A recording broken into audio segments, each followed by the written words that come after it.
প্রধানমন্ত্রী তারেক রহমান ঈদের ছুটি শেষে অফিস শুরু করলেও যেন ছুটি শেষ হয়নি নবীনগর উপজেলা ভূমি অফিসের কর্মকর্তা কর্মচারীদের। ব্রাহ্মণবাড়িয়া নবীনগর উপজেলার ভূমি অফিসে অফিসারদের ঈদের আমেজ এখনো কাটেনি। পবিত্র ঈদ উল ফিতরের ছুটি শেষে রবিবার দ্বিতীয় কার্যদিবসেও তালাবদ্ধ থাকতে দেখা গেছে গুরুত্বপূর্ণ এই কার্যালয়।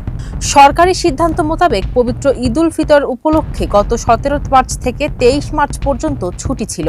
ঈদের ছুটি শেষে সারা দেশে 24 মার্চ মঙ্গলবার সরকারি অফিস শুরু হলেও 29 পর্যন্ত কার্যত বন্ধই রয়েছে নবীনগর উপজেলা ভূমি অফিস। সরেজমিনে রবিবার দুপুর 12টা থেকে দুপুর 1:45 পর্যন্ত দীর্ঘ অপেক্ষার পরও দেখা গেছে ভূমি অফিসের প্রায় সব কক্ষই তালাবদ্ধ। শুধু সাধারণ শাখা খোলা থাকলেও কর্মকর্তা কর্মচারীর উপস্থিতি ছিল মাত্র একজন। অন্যদিকে সেবা নিতে আসা জনসাধারণ হয়রানির শিকার হলেও দেখার কেউ নেই।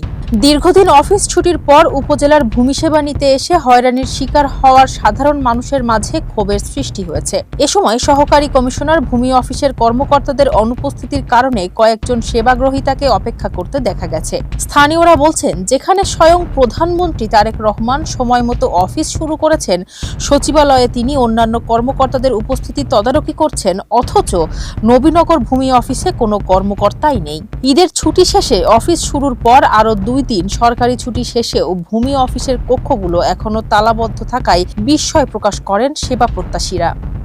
নবীনগর থেকে মিঠু সূত্রধর পলাশের তথ্য ও প্রতিবেদনে মানবকণ্ঠ ডেস্ক।